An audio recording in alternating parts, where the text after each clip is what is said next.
Bayangkan jika sejarah dunia yang selama ini Anda pelajari di sekolah ya, Mm-mm. semua tanggal, nama raja, rentetan peperangan itu sebenarnya hanyalah lapisan permukaan yang sangat-sangat tipis. Oke. Dan persis di bawah lapisan itu, ada semacam filosofi radikal yang usianya sudah berabad-abad.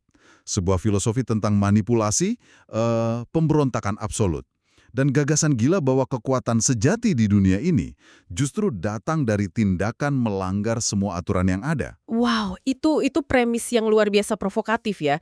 Membayangkan bahwa tatanan moral kita, hal-hal yang selama ini kita anggap baik dan buruk, mungkin hanyalah ilusi. Ilusi yang sengaja diciptakan untuk mengendalikan kita. Tepat, tepat sekali. Dan untuk Anda yang mendengarkan, yang selalu haus akan pengetahuan dan suka membongkar sesuatu dari berbagai perspektif, hari ini kita punya materi penelusuran mendalam yang sangat intens. Ya, sangat intens. Kita akan membedah sebuah transkrip dari video YouTube. Judulnya Secret History 26 Faith of Evil dari kanal Predictive History. Fokus kita kali ini adalah mengurai bagaimana rentetan trauma sejarah bisa memicu lahirnya filosofi ekstrem ini. Betul, dan ini penting untuk dibedar perlahan. Sangat penting. Tapi sebelum kita mulai, saya harus memberi catatan yang sangat tegas kepada Anda. Klaim-klaim dalam sumber yang kita bahas ini sangat sensitif, provokatif, dan menyentuh teori konspirasi geopolitik dan agama berskala besar. Jadi kita berdua di sini tidak untuk memvalidasi, kita tidak mendukung atau memihak pandangan dari video tersebut. Sama sekali tidak. Ya, murni sebagai analis saja. Betul. Tugas kita hari ini murni menaruh ide-ide radikal ini di bawah mikroskop. Dan bertanya, filosofi apa ini sebenarnya? Dan mengapa video itu berani mengklaim bahwa ideologi rahasia inilah yang membentuk dunia modern? Oke, mari kita bedah ini. Pendekatan mikroskop itu sangat pas. Kita harus melihat ini sebagai studi kasus lahirnya ideologi ekstrim, bukan sebagai kebenaran mutlak. Setuju. Nah, untuk memahami dari mana ideologi ini berasal, kita nggak bisa langsung lompat ke bagian konspirasi globalnya kan? Kita harus paham dulu akar keputusasaannya. Dan sumber kita memulainya dari Yerusalem kuno. Bukan cuma sebagai tempat suci, tapi sebagai pusat dunia. Iya, kalau bicara geopolitik, letak Yerusalem itu jujur saja ibarat kutukan. Kutukan gimana maksudnya? Gini, bayangkan peta dunia kuno. Semua rute perdagangan peradaban raksasa, kayak Mesir, Mesopotamia, Persia, Yunani, Romawi, semuanya harus lewat satu titik sempit di sana.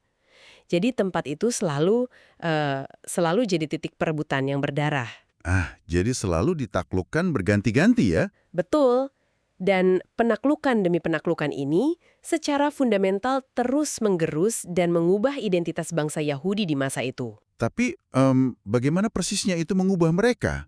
Maksud saya, setiap bangsa yang dijajah kan pasti berubah. Tapi apa yang bikin ini unik? Awalnya, pusat spiritual mereka itu sangat fisik, yakni kuil kedua di Yerusalem. Semuanya berpusat di situ, lengkap dengan pendeta dan ritual pengorbanan. Tapi pada tahun 70 Masehi, Kekaisaran Romawi menghancurkan kuil itu sampai rata dengan tanah. Wow. Coba bayangkan dampak psikologisnya. Titik pusat komunikasi Anda dengan Tuhan tiba-tiba lenyap. Tanpa kuil itu, kemana mereka harus berpaling? Iya juga ya. Ya, terus apa yang mereka lakukan? Jawabannya mereka mengalihkan segalanya ke dalam teks. Kekuatan berpindah dari para pendeta ke para rabi, yaitu cendekiawan yang menafsirkan Taurat. Hukum-hukum lisan dan tulisan itu bertransformasi menjadi semacam kuil portable. Kuil portable. Menarik istilahnya. Jadi karena portable, mereka bisa membawanya kemana saja saat era diaspora dimulai. Saat mereka menyebar, terbuan ke seluruh dunia, terutama masuk ke Eropa? Tepat sekali. Dan disinilah sumber kita menjelaskan sesuatu yang sangat krusial. Ada semacam kontrak implisit untuk bertahan hidup dengan para bangsawan Eropa. Kontrak implisit? Kayak gimana tuh? Ini murni masalah struktural. Di abad pertengahan, hukum Katolik melarang keras umat Kristen meminjamkan uang dengan bunga. Itu dianggap dosa riba. Dilarang keras ya? Iya, tapi kan ekonomi kerajaan tetap butuh kredit supaya bisa jalan kan? Nah, karena kaum Yahudi berada di luar yurisdiksi hukum gereja itu, mereka yang mengambil peran ini. Mereka jadi pemodal, pengelola properti bangsawan, pengumpul pajak, mereka tulang punggung ekonomi. Posisi yang kedengarannya menguntungkan tapi sebenarnya sangat mematikan kan? Sangat mematikan. Analogi saya gini, ini persis kayak Anda dipekerjakan jadi manajer krisis untuk perusahaan besar, terus CEO-nya ini luar biasa korup dan dibenci karyawannya. Anda dibayar mahal untuk beresin keuangannya, bikin perusahaan tetap hidup, tapi saat akhirnya perusahaan bangkrut atau karyawan demo karena gaji dipotong, si CEO dengan santai bakal nunjuk Anda dari balkon. Terus, Anda yang diseret dan dilempar ke penjara sama massa yang marah. Itu analogi yang luar biasa akurat. Jika kita hubungkan ini dengan gambaran besarnya, bangsawan Eropa itu sangat butuh mereka. Tapi saat krisis datang, entah wabah penyakit, gagal panen, atau rakyat marah karena pajak, bangsawan ini butuh kambing hitam. Dan kambing hitam yang paling gampang adalah... Ya, kelompok minoritas yang memegang uang mereka. Ini memicu siklus mengerikan yang terus berulang. Diuntang masuk, membangun ekonomi, krisis datang, lalu mereka diusir, dirampas, atau dibantai. Puncaknya, pengusiran massal dari Spanyol tahun 1492. Gila. Coba bayangkan, trauma kolektifnya. Generasi demi generasi. Kalau Anda di posisi itu, Anda mati-matian ngikutin aturan Tuhan, patuh pada setiap hukum Taurat dari para rabi, tapi Anda terus dihukum, diusir selama ratusan tahun. Bukankah wajar kalau muncul krisis keimanan yang luar biasa parah? Sangat wajar, sangat wajar. Dan sumber ini menekankan bahwa krisis keimanan itulah inti dari radikalisme yang akan muncul. Muncul pertanyaan eksistensial yang kelam. Kalau kita umat pilihan yang taat, kenapa kita yang paling menderita? Masuk akal sih kalau mereka mulai mempertanyakan itu semua. Ya, dan secara psikologis, trauma berulang ini mengosongkan jiwa mereka, menciptakan ruang hampa, dan sepanjang sejarah, ruang hampa akibat keputusaan massal selalu memicu harapan akan datangnya seorang Mesias, seseorang yang menjanjikan jalan pintas dari penderitaan. Jadi, kita punya boom waktu, trauma generasi, dan keputusasaan massal. Cuma butuh satu percikan. Dan di tahun 1600-an, percikan itu muncul. Namanya Sabbatai Zevi. Betul, Sabbatai Zevi.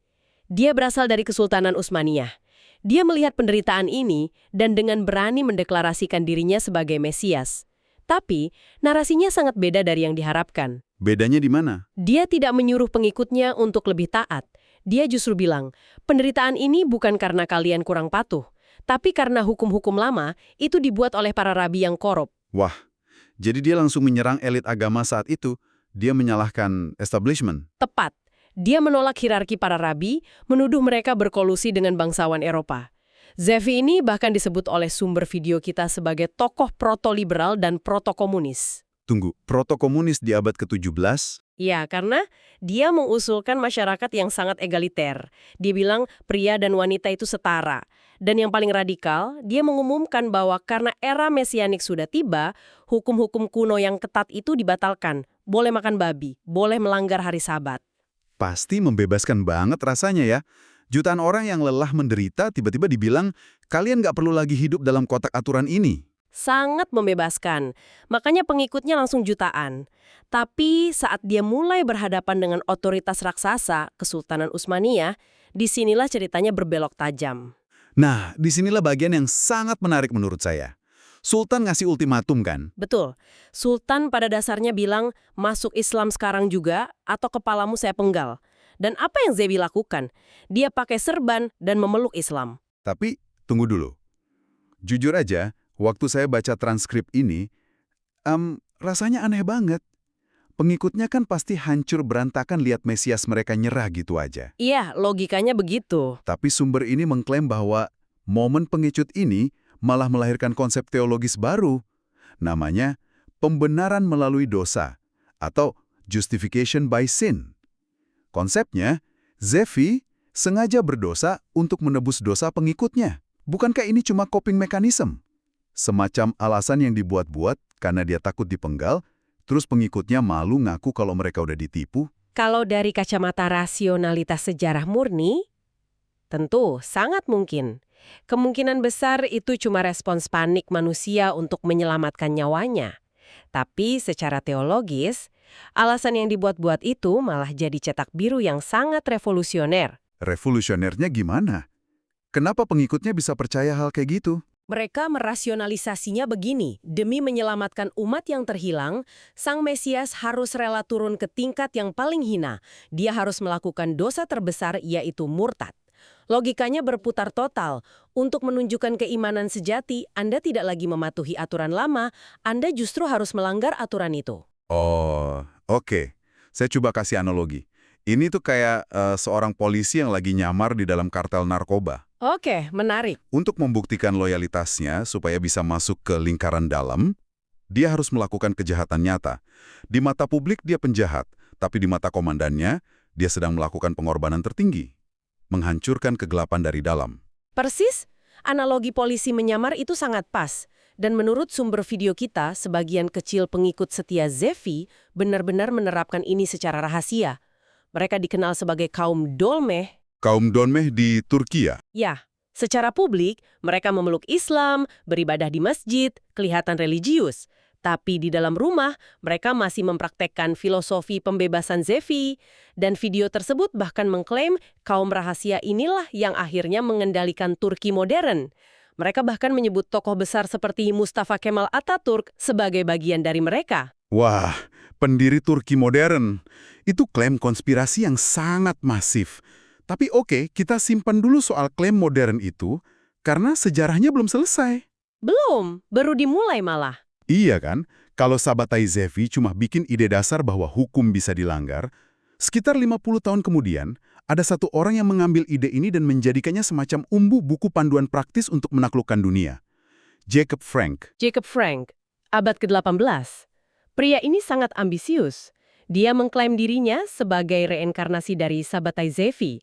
Tapi bedanya, Zevi masih bicara soal spiritualitas, Frank ini murni pragmatis. Pragmatis urusan duniawi kan? Betul. Dia mendirikan aliran Sabbatean Frankism. Fokusnya itu kesuksesan material bukan surga. Frank benci kepasrahan. Dia berpendapat, kalau Tuhan ngirim kita ke dunia untuk belajar lewat penderitaan, kenapa kita nggak curang aja? Kenapa kita nggak meretas sistemnya dan jadi raja? Dia memandang aturan sebagai cheat code ya, panduan hacker sosiopat. Iya, dia menganggap orang yang taat aturan itu bodoh dan gampang dimanipulasi. Dan dia ngajarin ini ke pengikutnya lewat cerita-cerita perumpamaan. Oh, cerita-cerita di transkrip ini bikin merinding sih. Coba ceritakan yang soal pisau lipat itu. Itu benar-benar merangkum isi otaknya Frank. Cerita pisau lipat ya. Jadi suatu hari Frank berdebat dengan seorang sarjana Yahudi Ortodoks yang kaku. Sarjana itu ngotot bahwa membawa pisau di hari Sabat itu dosa besar. Frank nak bales pakai dalil, dia pakai kecepatan tangan, diam-diam menyelipkan pisau lipatnya ke saku sang sarjana. Hahaha, licik banget. Sangat licik. Pas sarjana itu ngerogos saku dan nemuin pisau itu, dia panik setengah mati. Dia mengira Frank punya kekuatan magis. Dari situ Frank mengajarkan, lihat kan, orang yang terikat aturan moral itu bodoh. Aturan mereka adalah kelemahan mereka sendiri. Wow. Dan ada lagi cerita soal wabah yang lebih gelap. Ya, Frank pernah nyuruh pengikutnya masuk ke toko dan ngambil roti serta vodka dari pedagang yang lagi sekarat karena wabah mematikan. Dia bilang ambil aja nggak usah bayar. Orang ini pada dasarnya udah mati. Astaga, manfaatin orang sekarat. Pelajarannya adalah dunia ini ibarat mayat yang bisa dieksploitasi. Jangan biarkan moralitas menghalangi Anda ngambil keuntungan dari kelemahan orang lain. Gila. Nah, ada satu lagi cerita dari sumber kita yang sangat simbolis. Soal mencuri buah pir. Frank menyuruh pengikutnya mencuri buah pir dari kebun bangsawan yang dijaga ketat. Dia bikin keributan sebagai pengecoh, lalu masuk mengambil buah itu.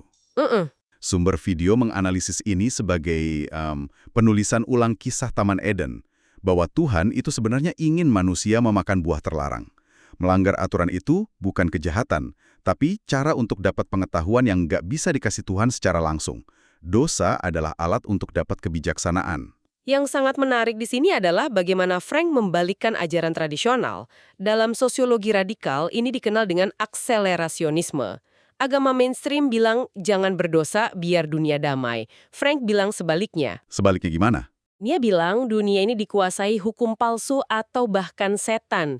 Jadi tugas kita adalah berbuat dosa secara maksimal, langgar semua aturan, tabrak semua tabu untuk mempercepat kehancuran dunia palsu ini, supaya era kebebasan total bisa bangkit. Jadi, apa anti dari semua ini? Ini beneran terdengar seperti panduan hacker sosiopat, kan?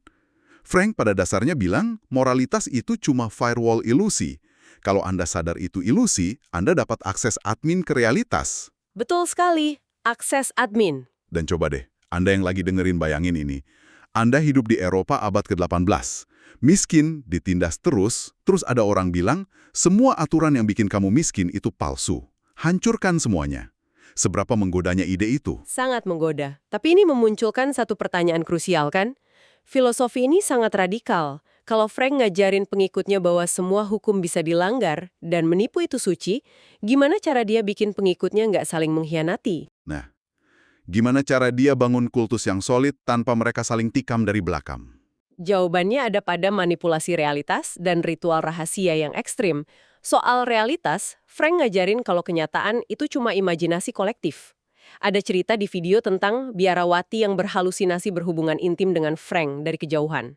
Hanya karena Frank fokusin pikirannya ke biarawati itu kan? Betul. Frank mengajarkan kalau Anda melatih pikiran Anda bisa memaksakan realitas Anda ke pikiran orang lain. Kayak penulis novel yang narik pembaca ke dalam dunia mereka. Terus gimana dia pakai kontrol pikiran itu ke internal grupnya? Frankis ini menyebut diri mereka the company kan? Perusahaan, saudara dan saudari. Iya, di dalam grup ini, uang bukan segalanya. Dedikasi pada kelompok itu absolut. Ada cerita perumpamaan Frank soal pangeran yang disuruh nembak gajah raksasa mati semata-mata demi putri raja, bukan demi uang. Itu untuk membuktikan loyalitas buta. Loyalitas buta. Tapi cara dia ngikat mereka itu yang... dan sekali lagi saya ingetin, kita cuma bahas klaim dari sumber ya. Cara dia ngikat mereka itu lewat ritual yang sangat tabu. Iya, mereka kan disuruh murtad massal masuk Katolik buat nyusup ke struktur kekuasaan. Nyusup ke elit Eropa, pura-pura taat Katolik. Tapi buat mastiin loyalitas rahasia mereka nggak luntur, Frank mengadakan ritual seksual massal, bertukar istri, bahkan inses antar anggota keluarga. Ya ampun, inses. Kenapa sekte ngelakuin hal segila itu? Menurut analisis di video itu, pertama soal bertukar istri. Mereka mengklaim ini memberdayakan wanita karena istri dapat kendali. Tapi fungsi utamanya adalah kerahasiaan absolut. Kerahasiaan lewat rasa bersalah. Persis. Saat mereka bareng-bareng ngelakuin hal paling tabu, mereka terikat rantai rasa bersalah yang kelam. Kalau satu bocor, semua hancur. Dan energi dari rasa bersalah itu dikonversi jadi motivasi obsesif buat sukses secara material. Putrinya Frank, Eva, bahkan diangkat jadi mesias wanita. Tunggu dulu. Ada kontradiksi gede di sini. Frank dari awal koar-koar mau ngehancurin aturan lama, membebaskan pengikutnya dari penindasan. Iya, Tapi di balik layar, dia bikin kelompok yang menuntut kepatuhan buta sama dia sebagai raja dan putrinya. Dia maksa mereka ngelakuin ritual hina. Bukankah dia sama aja nggak ngasih kebebasan? Dia cuma ganti sangkar lama dengan sangkar baru. ini memunculkan satu pertanyaan penting tentang sifat dasar kultus. Ketika Anda menghancurkan moralitas tradisional, Anda tidak pernah benar-benar menciptakan kebebasan. Anda cuma bikin ruang kosong. Ruang hampa kekuasaan. Aktor baru, seperti Frankis, masuk ke ruang kosong itu, bikin moralitasnya sendiri atas nama keluarga rahasia. Dan hasil dari perbudakan sekte ini, nah disinilah video YouTube kita ngelakuin lompatan konspirasi global. Ya, videonya mengklaim metode infiltrasi dan kerahasiaan ini bikin kaum Frankis berhasil menyusup ke Ordo Yesuit. Mereka dituduh mendirikan Illuminati, mengambil alih Freemason. Freemason juga. Iya, bahkan dibilang mempengaruhi Hakim Agung AS Louis Brandeis, terus penyair Irlandia W.B. Yeats. Tunggu, apa hubungannya sama penyair W.B. Yeats? Karena Yeats punya puisi yang seolah memuja hal-hal yang kotor untuk menemukan keilahian. Video itu melihat ini sebagai pengaruh langsung filosofi justification by sin. Videonya juga nyeret Scientology, Mormonisme, bahkan konflik modern Israel-Palestina. Wow, mengklaim Israel modern digerakkan oleh blueprint Jacob Frank, itu klaim yang sangat luar biasa besar dan liar ya. Tapi oke, Saya mulai paham tujuan video ini. Video ini pada dasarnya mau bilang kalau dunia sekuler modern kita ini diam-diam adalah ciptaan Frankism kan? Tepat. Bahwa kemenangan modernitas yang menempatkan kesuksesan material di atas moralitas agama adalah hasil dari ideologi Frankist. Luar biasa. Oke, mari kita rangkum cepat perjalanan intens kita hari ini buat Anda yang mendengarkan. Kita mulai dari geopolitik Yerusalem kuno, melihat trauma panjang melahirkan keputusasaan. Lalu muncul Sabbatai Zevi dan Jacob Frank yang ngajarin bahwa dosa dan meretas aturan sosial adalah kunci kebijaksanaan dan kekuatan. Ditambah segala teori konspirasinya. Iya, sebuah evolusi dari trauma menjadi ambisi kekuasaan absolut. Nah, pertanyaannya, kenapa ini penting buat Anda hari ini? Terlepas dari kita percaya atau enggak sama klaim konspirasi itu, filosofi Frankisme ini menggemakan sesuatu yang sangat modern loh. Contohnya, Coba lihat sekeliling. Obsesi kita sama hustle culture. Semangat meretas sistem atau life hacks. Pola pikir disruptif yang mengagungkan CEO sosiopat yang berani nabrak aturan hukum demi kekuasaan dan inovasi. Bukankah itu gema dari ajaran Jacob Frank? sangat masuk akal. Kita sering memuja pemberontakan tanpa memikirkan moralitas penggantinya. Betul. Dan itu bawa kita ke satu pemikiran provokatif untuk penutup. Beranjak dari ide Frank soal moralitas realitas, jika Frankis percaya bahwa melanggar aturan dan menipu adalah cara untuk bebas dan sukses, lalu apa yang terjadi kalau semua orang di dunia berpikir dengan cara yang sama? Jika tiap orang sibuk meretas realitas demi egonya sendiri, apakah kita bakal mencapai pencerahan? Ataukah kita justru lagi ngebangun neraka yang sangat nyata, di mana nggak ada lagi manusia yang bisa dipercaya? Pikirkanlah itu saat Anda menghadapi aturan atau norma sosial besok dan tergoda untuk meretasnya. Pertanyaan yang sangat dalam untuk direnungkan. Ya, terima kasih untuk Anda yang sudah ikut kami membedah materi yang kompleks ini. Kami akan kembali dengan eksplorasi sumber menarik lainnya. Sampai jumpa!